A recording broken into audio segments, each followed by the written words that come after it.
Hello students, now we're gonna start our governance part 3. Now in the earlier session we have already discussed state government initiative, apps and portals, initiatives and program. This particular session will concentrate on two things. First of all, COVID-19 related some of the facts, some of the interventions. Then we will switch to flagship schemes, right? Right, let us start. So first some COVID centric initiatives.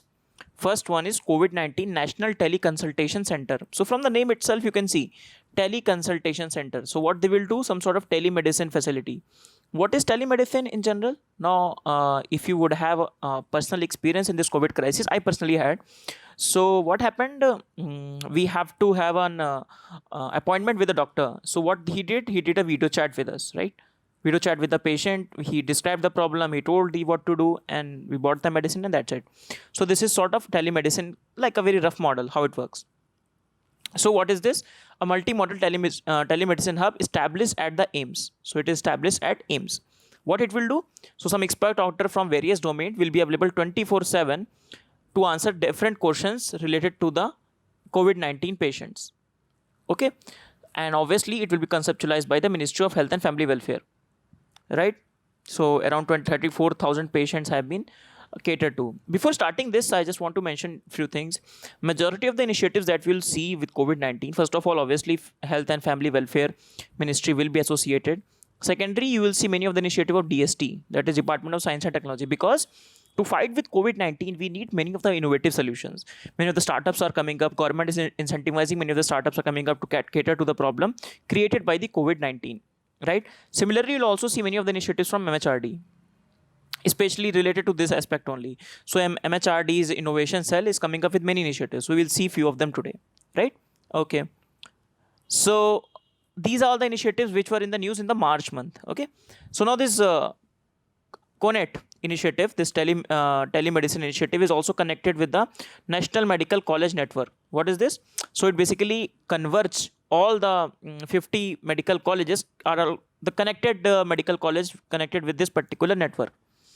Okay, so telemedicine services from AIIMS get decentralized to these colleges also, right?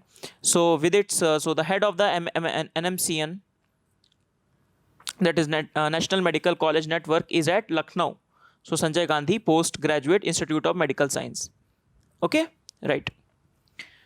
Next is Break the Chain campaign. It's a state government initiative, that is of state government of Kerala has started the Break the Chain campaign to combat the coronavirus. In fact, Kerala government is doing so well.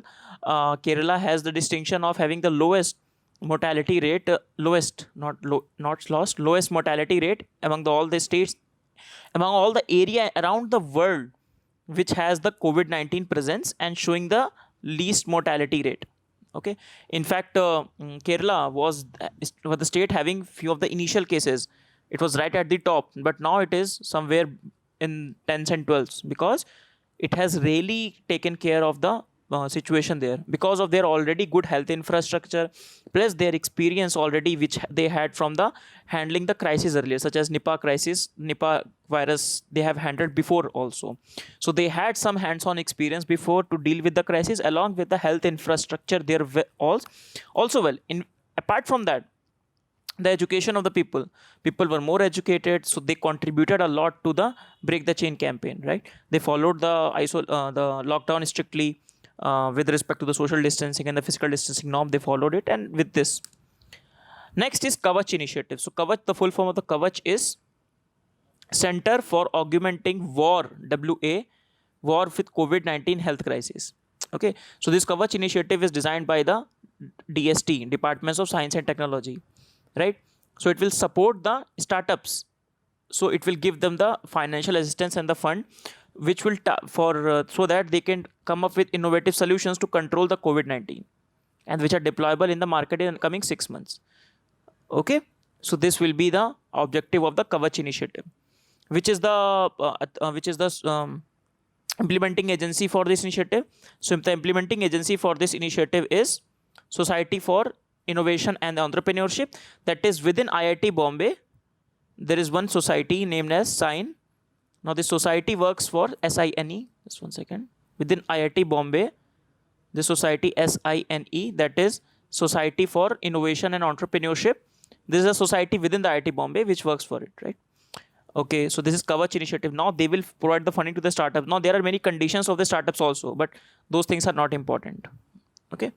Next is Samadhan Challenge. Samadhan Challenge is started by the innovation cell of the MHRD.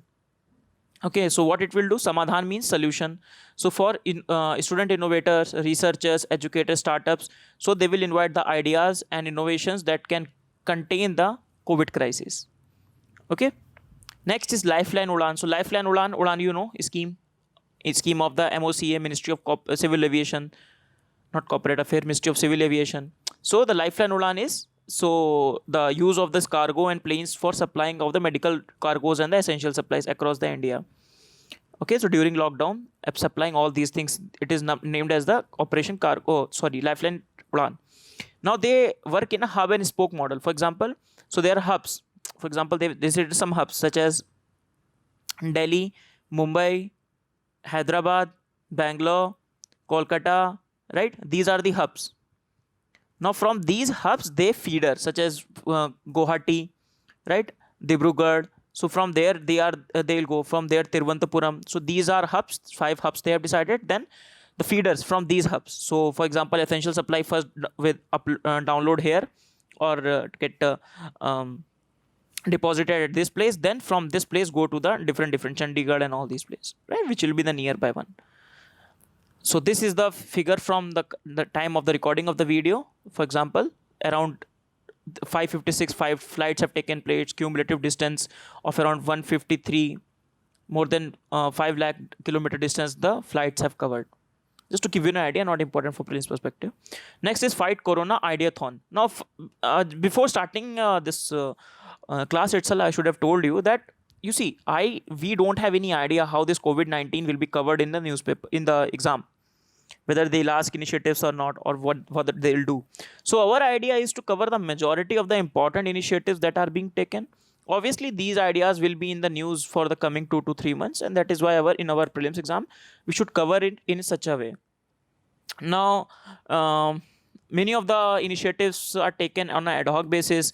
They will not be in the news next month or next to next month, but however, we are covering month-wise, and we should take a holistic approach. Why we should leave these things, right?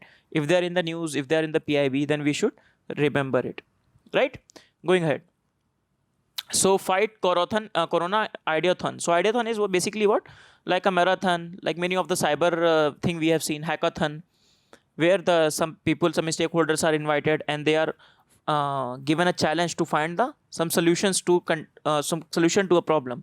Now in this case, the problem is obviously the COVID-19. So the idea is to provide accessible and affordable technological solutions to contain the spread of the COVID-19. It is organized by the MHRD's Innovation Cell, AICTE,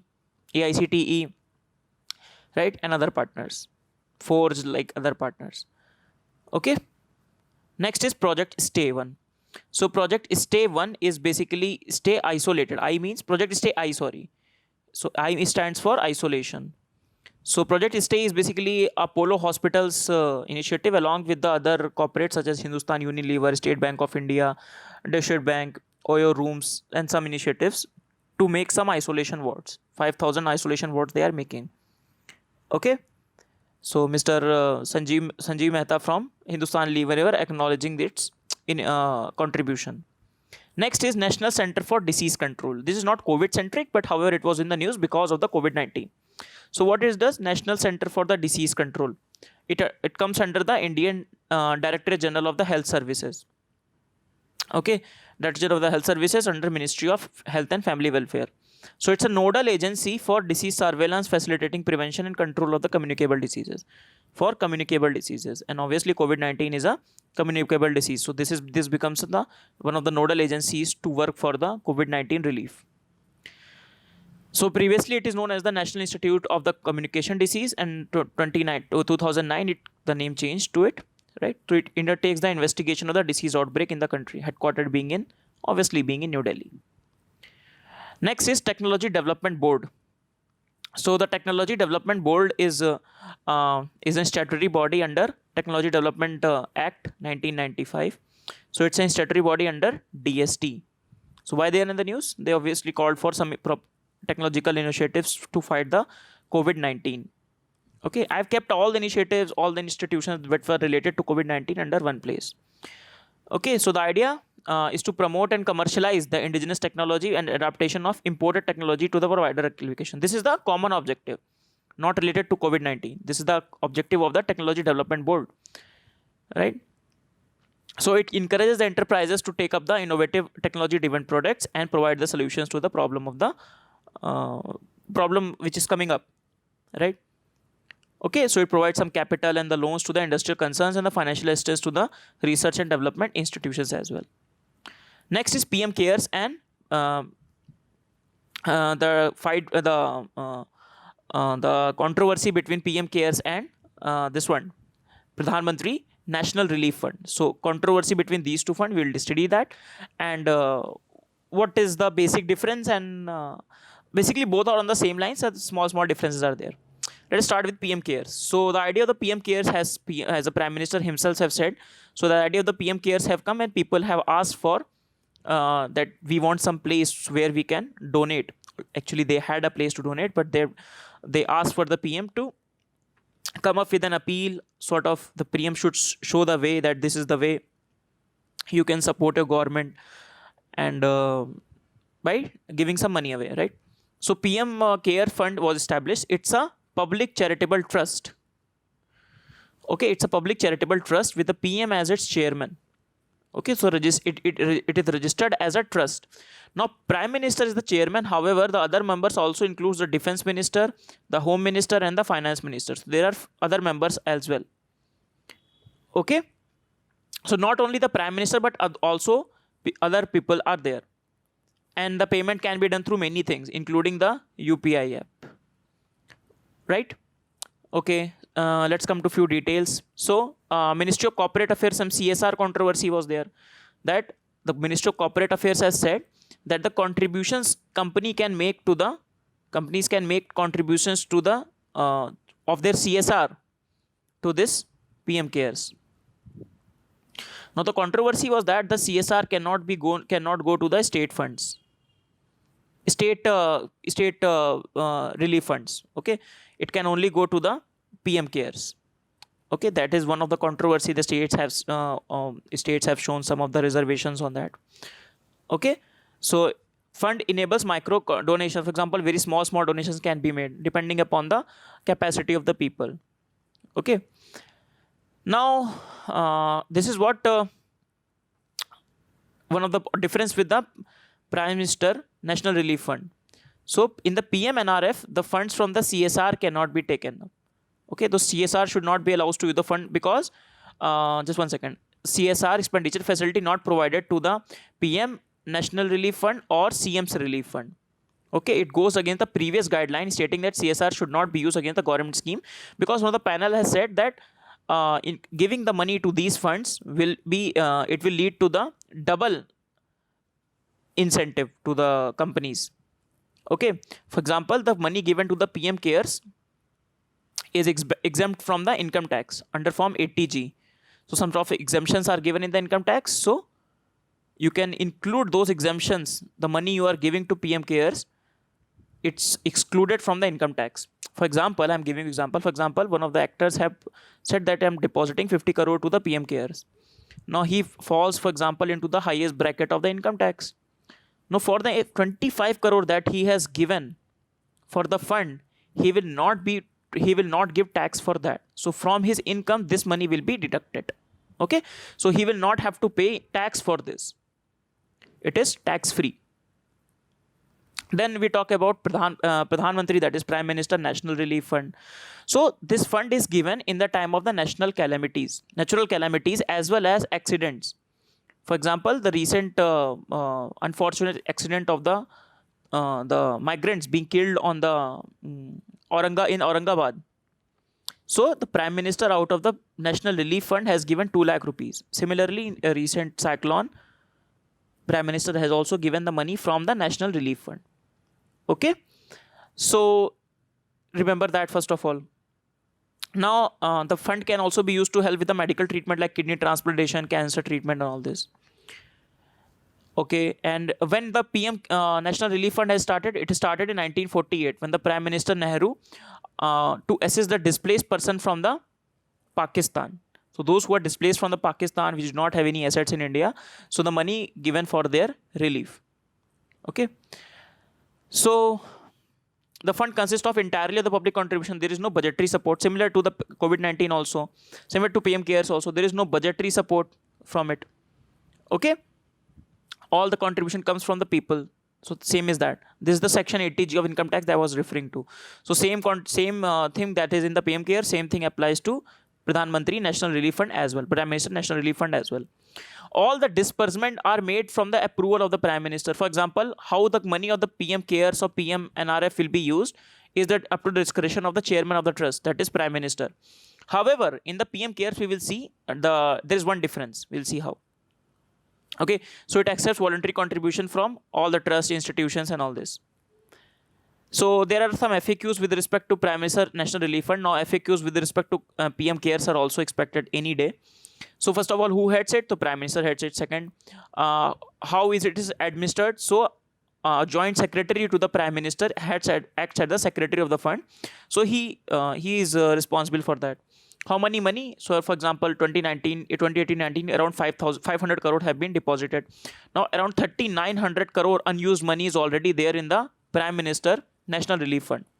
Unused money. That money is not used. Okay. Who audits this money? Audit is very important. So PM National Relief Fund is also not audited by the CAG. It is also audited by an independent auditor outside of the government. So at present, SARC and Associate, one of the outside institute, a chartered accountant, are its auditor. So remember, CAG does not audit the earlier fund also. Because a controversy erupted because PM Cares also, CAG will not audit. CAG will not audit the PM Cares also. Now the question has come, who will audit it? Now the government is silent. PMO is also silent that who will audit it. So no auditing has been decided that who will audit those funds. Now the question is whether the public sector undertakings can contribute to Prime Minister National Relief Fund. The answer is no, because if the money to these public sector undertaking is going from the budgetary sources or from the balance sheet of the public sector company, these are not acceptable. Now that is why one of the controversy erupted when Railways has given 150 crores to PM Cares, because in this fund this is not allowed. Now some of the difference between PM Cares and Pradhan Mantri Prime Minister National Relief Fund. Now one interesting fact is here that till 1985 complete control of the PM NRF was with the managing committee. So it was not very transparent, this managing committee. From 1985 Rajiv Gandhi time, complete control was given to the PMO. Now a joint secretary handles it along with the Prime Minister. Now this one, PM Care Trust will take the decisions on the allocation and selecting the beneficiary with collective wisdom of the minister and the nominated member. This point, please see this point. So PM Cares takes the decision of not only the Prime Minister but also the other members, whereas PM NRF takes the discretion of only the PM, discretion and of the recommendation of PM only. Now this is a problem, okay, because that is why one of the article in the Business Standard has come, from which this image has also been taken. They said that PM Cares is more democratic than PM NRF. Why? Because the other people are also involved, and here only the PM discretion is there. Okay, so that is one of the case. However, the questions will not come on this because it becomes a controversial topic. However, if the question will come, question will be very easy. Trust hai, nahi hai. It's a statutory body. No, it is not a statutory body. The budgetary support is given, so no budgetary support is not given. Something like that. Okay. Let's start the flagship schemes, starting with Unnat Bharat Abhiyan. So Unnat Bharat Abhiyan, an initiative for transforming the rural India. So the idea, the first of all ministry is MHRD. So the idea is that the higher education, for example, this is the diagram.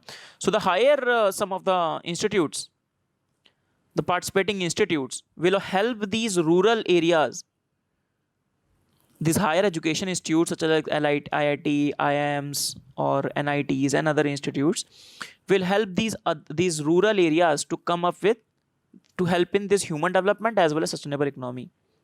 So it will help these clusters of the village with the help of the district administration, Panchayati Raj and the voluntary organization. They will take the help of those, but they will contribute towards the benefit of the society in these ways. For example, in Sikkim, for example, they promote organic culture, or in another state, somewhere they support the rural people or artisans. Somewhere they help in the agricultural. Somewhere they go for education, health, improving the health infrastructure in these places, right? Getting the water filtration plant or something, so as to improve the human development or the sustainable economy of the rural areas. So the higher education will be there. So that is a Unnat Bharat Abhiyan. Okay, so link the higher education institutions with a set of at least 5 villages, so that institutions can contribute to the economic and the social betterment of the village communities using their knowledge base. So the knowledge base of the institutes will be used for the rural areas, and also the people in the higher education institution will also get the feel that how the things operate in the rural areas, right? So they will get a ground feeling of it. It will develop some sort of empathy in them also, right? So it's a two-way streak, not only a one-way streak. Okay, so idea is to weed out several challenges faced by the local community, creating a symbiotic relationship with an academic institutions and the academic institutions, government and the local community. Okay, then Unnat Bharat 2.0. So 2.0 has done nothing but extended this to all the education institutions. Okay, however, all the institutions are there, but they have to follow some sort of criteria. However, criteria is not very important. So you can see around 13,000 villages they have catered, around 25 around 100 institutions, right? So the idea, as we discussed, organic farming, water management, renewable energy, biogas plants, basic amenities. So in 2017 a question has been asked, Unnat Bharat Abhiyan. So you can see how very easy question, was being asked. So achieving 100% literacy by promoting the collaboration between voluntary organization and government education system and the local communities. Okay, it may be right. Connecting institutions of higher education with the local communities in order to address development challenges through appropriate technologies. It seems fine, right? Then strengthening India's scientific research institution in order to make India scientific and technological power. No, this is wrong. This is totally wrong. Then develop human capital by allocating special funds for healthcare and education for rural, urban, and organizing skill development. But here, no point of the higher education, so this is also wrong. So let us decide between these two. Achieving 100% literacy, but however, 100% literacy is not the sole goal, right? So answer will be B point. Okay. Next is, I've taken this quote, different quotes right from the Unnat Bharat website only, when Unnat Bharat Abhiyan website only. You can use these quotes in your essay also. When we'll take up something about essay, some initiative for essay, we'll try to use these quotes, right, along with the other stuff. But we'll try to use different quotes. For example, you can see very good quotes are there. Right. For example, India's place in the sun would come from the partnership between the wisdom of its rural people and the skill of its professional. Very good quote. Verghese Kurian, right? The milkman of India. Then Sri Aurobindo, what he said, we have discussed Sri Aurobindo in our personality in India series recently. So please do see that also. So village is the cell of the national body, and the self life must be healthy and developed for the national body to be healthy and developed. So if some sort of essay comes on the rural or urban area or smart city, something like that, so you can always quote him, right? For example, Radhakrishnan said, the future of the rural India is intertwined with the ability to integrate science and technology. So whenever you're writing quote about essay about science and technology, you can use this quote. You just on a off topic, using quotes in an essay itself is an art. Why? Because you have to remember only selected quotes and use that quote in multiple dimensions. For example, this quote can be used in the rural India. This quote can be used if any essay comes on the science and tech, or this quote can be used if it question comes on the education front also. So using one quote into multiple area, so that you don't have to remember a lot of quote, but you have to know how to use one quote into multiple dimensions. Okay, like that. Okay, let us start. Next is National Biopharma Mission. So National Biopharma Mission, it's an academia industry collaboration for For biopharmaceuticals, right? For development of the biopharmaceuticals in India. So basically, what is biotechnology and pharmaceuticals? So collaboration of these two and coming up with the new drugs or innovation in that field. Now biotechnology itself is a very, what we say, frontier technology in India, isn't it? Biotechnology is also in your mains examination. Now when this mission was launched in 2017, there were two questions in your mains examination itself, right? So that goes to show that if such significant mission has been launched, then it becomes really really important for our mains and prelims both. So it was launched in 2017 for 1500 crores of the cost, out of which 50% was co-funded by the World Bank. So World Bank support was given for the particular initiative. This initiative is also known as I3, Innovate in India. Okay, so please also remember that. So if they ask question on Innovate in India, this is the same mission. It is implemented by the BIRAC, that is Biotechnology Industry Research Assistance Council. So it's a public sector enterprise by the DBT. Just like IRCTC is a public sector enterprise of Ministry of Railways. Similarly, this is public sector enterprise of the Department of Biotechnology, right? An executive arm of the biotechnology, you can also say that. Okay, so the oversight of the ministry will always be, there will be two always oversight ministry. First, the inter-ministerial steering committee by the secretary, and the technical advisory committee, which will be done by the eminent scientists. So this, they will take care of the technical domain and they will take care of the bureaucratic domain. Along with that, there is also one type of committee which is not here. One is political committee. So there, that is more or less what we say, nominal committee, not very important. So that is being headed by the minister, but that is not here. So one is political, second is steering committee which seeks the bureaucratic thing, and one is technical committee which is science. Okay, something like that. So it is basically a 3-tier structure is always there. Okay, so under the government has launched Innovative in India mission to create enabling ecosystem to promote entrepreneurship and indigenous manufacturing in the biopharma. Actually I3 is a subset of this national biopharma mission. However, it is a very important subset. So the human capital and all these things are there. Next is Kishori Shakti Yojana. So Kishori Shakti Yojana is part of your ICDS scheme. So ICDS scheme we have read in the February month, right? In the February month we have read ICDS scheme, the 6 components of the ICDS scheme. We have made a diagram. So one of the component is Kishori Shakti Yojana. So it is the holistic initiative for the development of the adolescent girl. Okay, it's a centrally sponsored scheme under the ICDS. ICDS under which ministry? Ministry of Women and Child Development. So this is one of the scheme under the ICDS.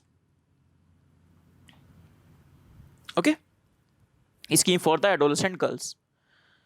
Okay, we'll also see National Crèche Service now after this. So the target group is the adolescent 11 to 18 years. So some sort of Kishori health cards are also made where their details of the health are mentioned. For example, their BMI, their weight, height. So that it can be catered to and specific interventions can be there. Okay, right.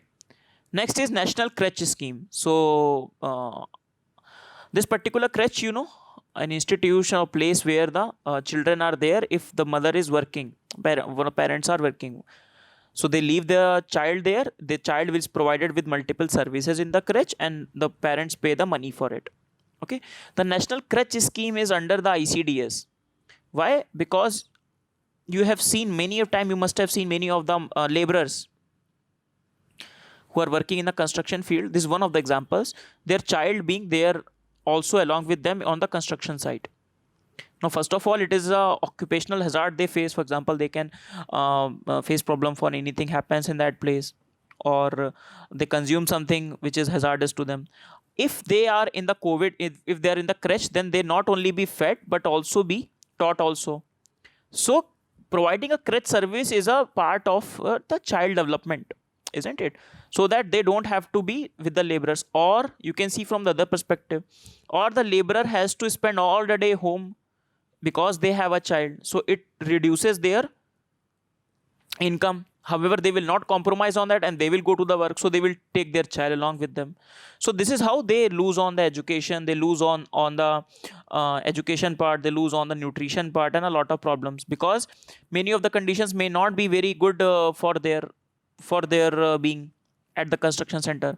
So the idea of the national crèche scheme is to daycare facility from the children which are 6 months to 6 years, to improve the nutrition and the health status of the children, to promote the physical, cognitive, and the social and emotional development, to educate and empower a parent or giver for better child care. Okay, earlier known as the Rajiv Gandhi National Crèche Scheme. So it is also the part of the ICDS. So as we were discussing the facility under the national crèche scheme, so daycare facility, including the sleeping facility, right? So below the child of 3 years, so some sort of early stimulation facility, right? Supplementary nutrition, growth monitoring, health checkups, and these things can also be taken care of. Now earlier this scheme was 90-10. For example, the state central government used to pay 190 rupees, and other 10% by the your voluntary organization which wants to come up with the center. For example, you want to set up a crèche, right? So you have to first of all identify some criterias, then you can go for the crèche. So 10% cost you have to bear, right? Non-government organization or voluntary organization, and 90% cost will be bear by the central government. Okay, earlier. Now the central government has made it 60-30-10. So 30 now has to be paid by the state government. Now state government already are under a lot of pressure. So many of the state government have decided to close down their crèche facilities. So the number of the crèches have decreased substantially. Okay. Now why center must invest more in the national crèche service? Why? Because it is an early child development, early investment. There is one specific chapter in the economic survey, okay, where it is said that it is important for the intervention at the, for example, this is our life that is born, and let us say this is 18 years. So investment of the government does at this level has less rate of return than investment at this level. So they should focus more on the child and the maternal care and the infant care, and then add the Poshan Abhiyan and all these things, crèche service, rather than add later on some intervention for improving the learning outcome, something like that. So if their cognitive skill is built up at this level, then less interventions are required at this level. But these things are for the mains and essay part. So guidelines, for example, crèche has to be open. So they have provided some guidelines that this has to be 26 days and all these things. Some user charges are also levied. For example, BPL family, they have to pay at least 20 rupees. Why? Because if you pay some sort of money, you invest. If you take it as a free, then you will not take care of it. Now, this is our tendency also, right? If you take everything for free, for example, these videos are available for free. So many students take it for granted. But if you have paid for this, even if a little amount, let's say 100 rupees or 1000 rupees you have paid for this course, then you would have been taking this course very seriously, isn't it? So many of the aspirants will be seeing, they'll be asking many questions, but now nobody asks question, okay sir, it is free of cost, PDFs are also available, they're providing free of cost. So if they are asking, if they are paying money, then they will ask for a better quality, they will ask many questions, but currently which they are not, you people are not. So just giving you an idea. So this is to bring an element of the ownership. So when the ownership will be there, then some sort of accountability will also be there. So they will question the people who are operating the crèche that why you are not providing good facility. But now if something is free, then they will say, okay, fine, whatever is being given, that's okay. The same argument has been given by the Niti Aayog in the case of the Swachh Bharat Abhiyan also. So that some of the toilets that are being built, some sort of money from the community should also be there. So the people who are using it should pay some money. Why? If they pay some money, only 5% or 10% of the cost of the toilet, then they will feel a sense of the ownership. And when they'll feel sense of the ownership, they will maintenance. So maintenance will be taken care by them, not by the government. So that was one of the recommendations. Now, as we have discussed, so ministry has changed, center has announced the change to this scheme, right? So the MOCD stopped registering new crèches also. So the crèches, number of crèches has decreased a lot. Okay, which were earlier in the 20,000 to 20,000s. So it decreased to around 88,000. So now currently 7,300 are in operation only. So the crèches have decreased, right? So we are not investing in the right direction. Next is Setu Bharatam scheme. So Setu Bharatam scheme was for the So idea was to make, for example, this is a highway, right, national highway. Now this is the train track. So the idea is to free all the national highway of the train track. So what they will do, they will build some bridge, over bridge or under bridge, so that the vehicle goes from there and goes from there. Now I myself have experienced many of the national highway I've traveled. This scheme has done really wonders. So many of the on the national highways, they have built over bridges or under bridges. So it's to make sure that they do not have to wait at the crossings, right? So by 2020, they are saying that we will finish all the level crossing on the national highways. Okay. So to make the, and obviously it will reduce the cases of accidents also. So make the national highway free of the railway travel crossings in order to ensure the safe and smooth flow of the traffic, and reduce the road fatalities also by 50%. We don't know about the fatalities, however, this thing has been reduced. Okay. Now the question has also been asked in 2017. In 2017, many of the questions on the government scheme have been asked. From 2018 and 2019, government scheme question have vanished. However, they can make a written any day. So we have to prepare government schemes very, very thoroughly. So Setu Bharatam program, very easy. Building bridge across the major river, wrong.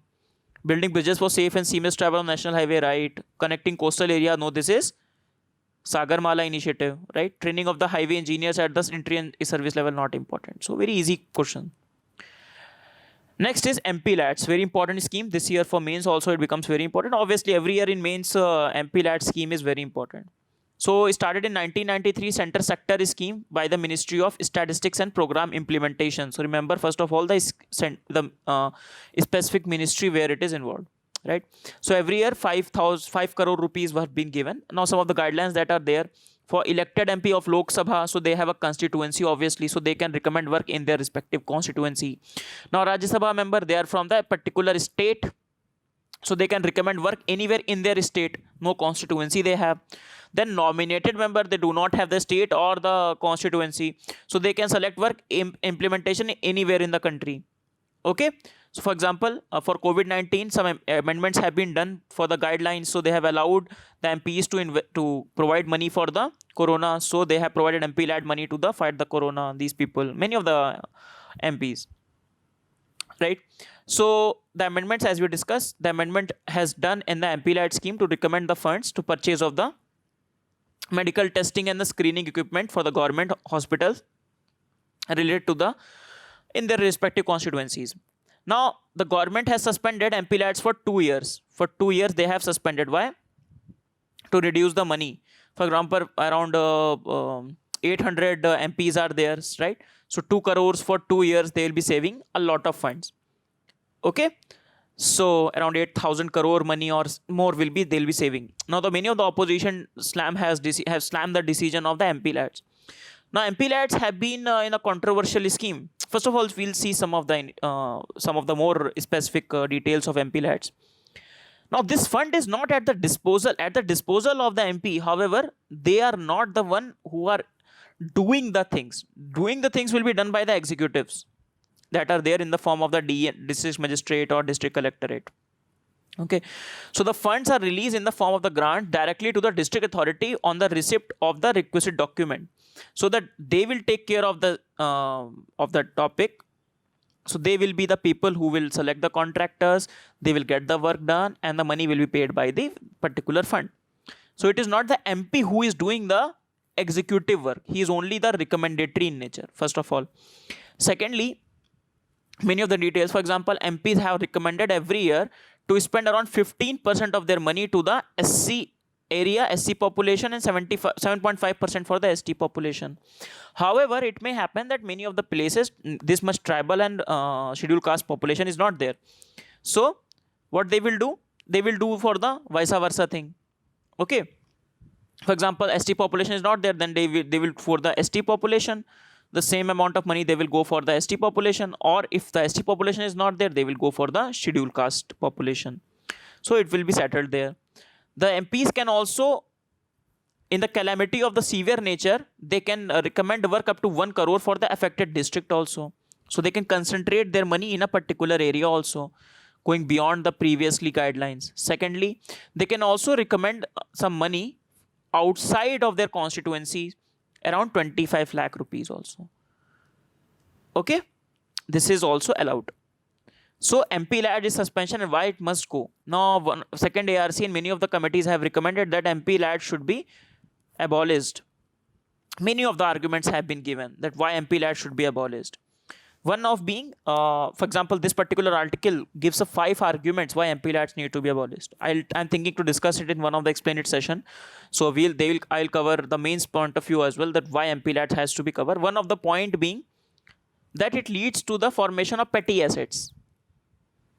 Not proper assets are being. For example, in the garden they make a chair. So a lot of care is not there for that fund. 5 crore is a good amount. So if the 5 crore can be used to make a very durable and an important asset. But many of times you must have seen MP lad fund have been used for very petty things, small benches on the parks and these things. Secondly, proper the funding is not there. Funding means proper. For example, they recommend a work for the building of a road. Now they have said, okay, initial cost is 2.5 lakhs or 4 crores, let's say. Now, let's say the road cost has come out to be 6 crores. Now, MP says, okay, we have only 5 crores, so the work is stopped. So, projection of the work is not properly given. So, for that, the road is not completely built. Till then, road is built, then left out. Then what is the benefit of building this road? So, these are the problem MP lads is facing. Apart from that, the other problems are, this is also related to the separation of power. Because the executives are there for the execution purpose, not the legislatures. MPs are the part of the legislature. They are not supposed to execute. They are supposed to monitor the executive. But if they are given some sort of fund, so they become also the part of the executive. So some sort of separation of power is becomes an issue. However, apart from it, we will discuss that in detail. This is a prelim specific class, so we are discussing just the important specific points with respect to MP lads. But we'll discuss why MP lad must go, what are the different arguments, how we should introduction, what should be conclusion, and this sort of thing we'll do. Next initiative is a GYAN initiative, that is Global Initiative for the Academic Network. Okay, so MHRD initiative, the Global Initiative for Academic Network. What is basically the idea? Now, one of the initiative that you have seen, Higher Education Center, if they are committing their responsibility for the society, what they are, that is Unnat Bharat Abhiyan. If they're collaborating with the foreign institution, international faculties, international institution, that is GYAN Abhiyan. GYAN initiative, sorry, not GYAN Abhiyan. Okay, so the idea is there are programs in the higher education aimed at tapping of the talent pool of the scientists and entrepreneur international to increase their engagement with the institutes of the higher education in India. So what are being the higher education institutions in India? These people will, from outsiders, they will come and help us with their own expertise. Getting my point? So we'll be having some sort of video lectures, or they can come to India also through to our own students. Okay, so it enables the interaction of the students and the faculty with the best academic and industry experts all over the world, and also share their experience and expertise to motivate people to work on the Indian problem. Okay, so there will guest lectures will be done by renowned experts. It is not only available in the IITs, IIMs, but also in the other institutions as well. So the next initiative is Kishore Rashtriya Kishore Swasthya Karyakram. So this program is 2014 Ministry of Family Health and Family Welfare. So what is this? Basically, remember, it is different from the Ministry of ICDS scheme of Ministry of Women and Child Development. Okay, so this basically program takes care of it's a holistic development of the Kishore adolescents.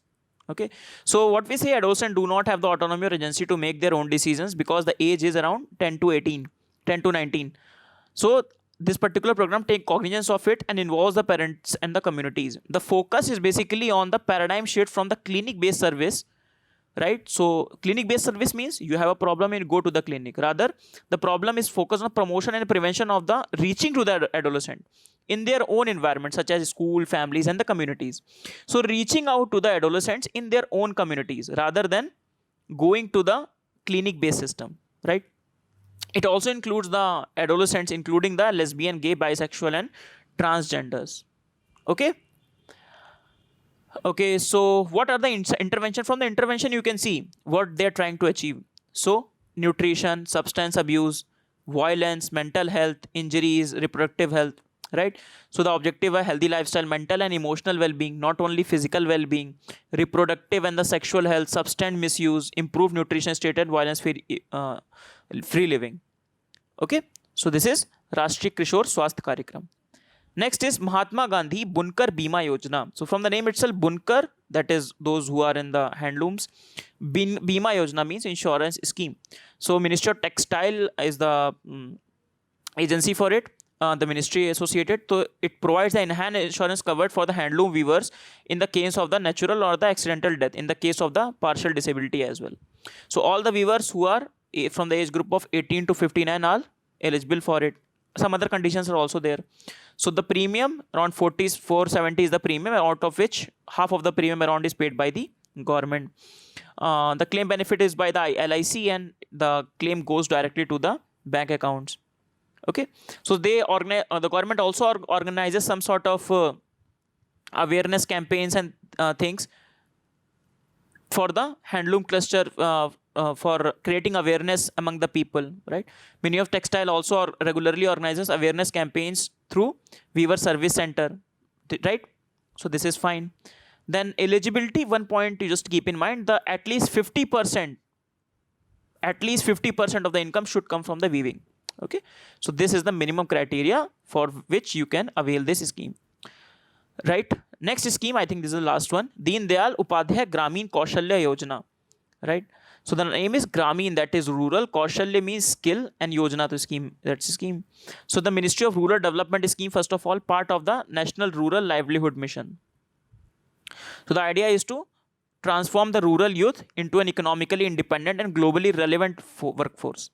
Okay, so the rural youth in the age gap of 15 to 35 for normal people, normal means not belonging to this category, SC, ST, women and PVGTs and PWDs, right? And 45 years for these community, for this group of people, and other 15 to 35.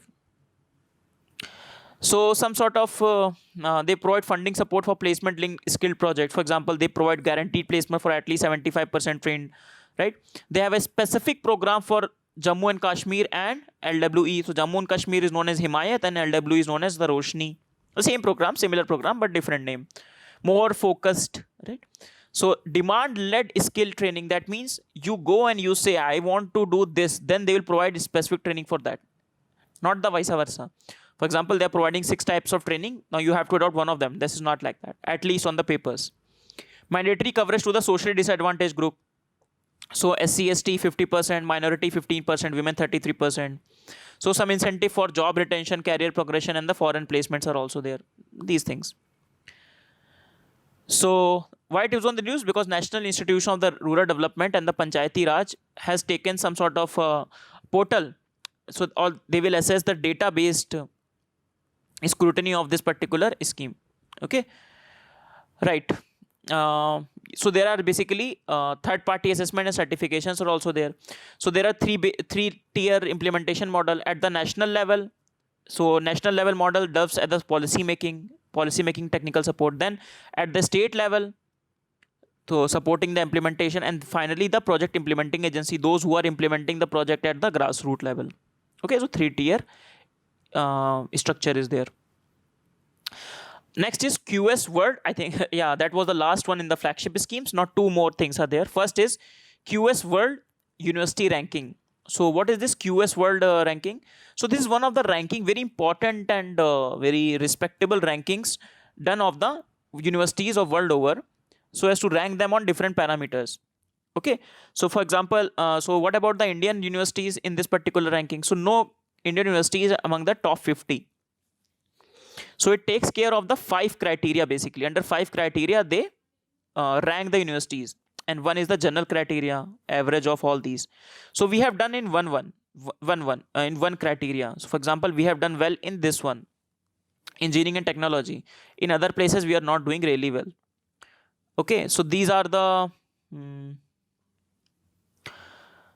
right. So however, not even single institute is there. IIT Bombay rank, we will see.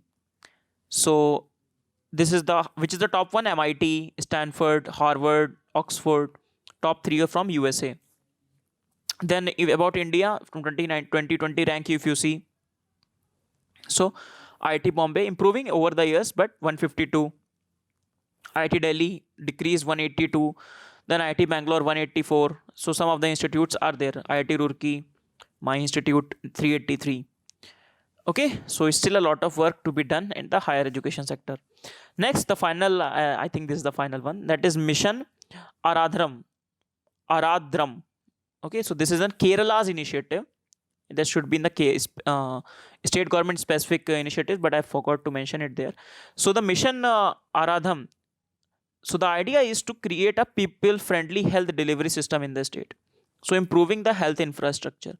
I was talking about the health infrastructure of the Kerala. One of the key initiatives for improving the PHC, primary healthcare center, is in Kerala is this only. So they want to create a people friendly outpatient service, OPD. Then they want to re-engineer PHC into FHC, family healthcare center. We'll see what family healthcare center is. Improvement of PHCs. Okay, standardization of service and all these things.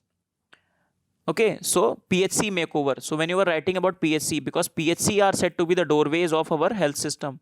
If PHCs are taken care of, then we do not need a hi-fi hospital or tertiary care, because at the junction you will improve upon the healthcare system, isn't it? So family healthcare system, doctors. So this is better than PHC. Now one of the problem the PHC now faces in India is because it is too much centric on only on the facility for the women and child. For example, Jaccha Bachcha it is said. For pregnant women, services are really good, right? All over the India. However, the other services are not there. NCDs, problem of NCD, obesity, diabetes, sugar, these things are not there. So family health center comprises of not only one doctor but many doctors, staff, nurses are there. They conclude the depression clinics also, so focusing on the mental health initiatives. Counselings are there. They provide the generic drugs free of cost, right? So it's a really wonderful initiative to improve the healthcare infrastructure at the grassroots level.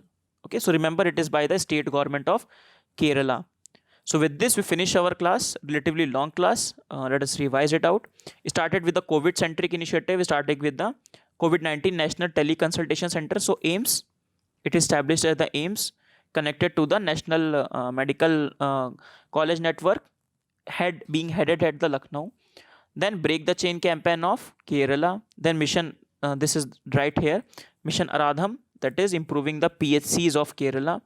Then Kavach initiative by DST, and which is the initiative IIT Bombay Cell is the implementing agency. Then Samadhan Challenge, MHRDs, Innovation Cell. Then Lifeline Udan, MOCA, Ministry of Civil Aviation. Then Ideathon, Fight Corona Ideathon by the again MHRDs Innovation Cell. Then Project Stay, Apollo Hospitals initiative. Then National Disease Center for Disease Control, right, under the Indian Director General of Health.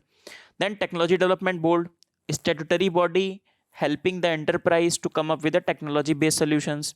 Then we have taken the difference between PM CARES and Pradhan Mantri PM National Relief Fund. Then Unnat Bharat Abhiyan 2.0, we have discussed many of the codes as well that can help you in the essay, so you can take this particular slide and use it in your essay sheets. Then Biopharma Mission I3, Innovate in India. Then Kishori Shakti Yojana, one of the initiatives under ICDS.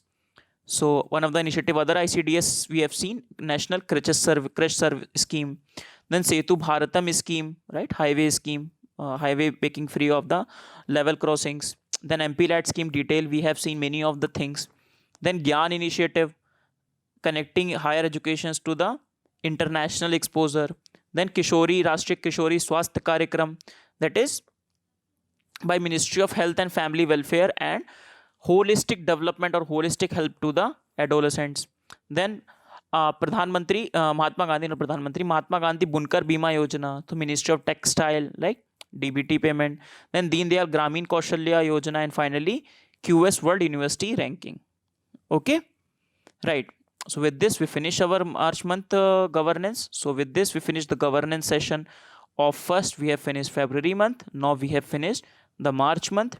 Now after governance we will start the international relations. First we will see February month 2 sessions, and then we will see March month 2 sessions. Okay, and with this we will finish our IR as well. Thank you for now. Bye bye. See you in the next class. Please download PDF from our Telegram channel and do revise. Keep on revising, right? And we'll see you in the next class. Bye bye.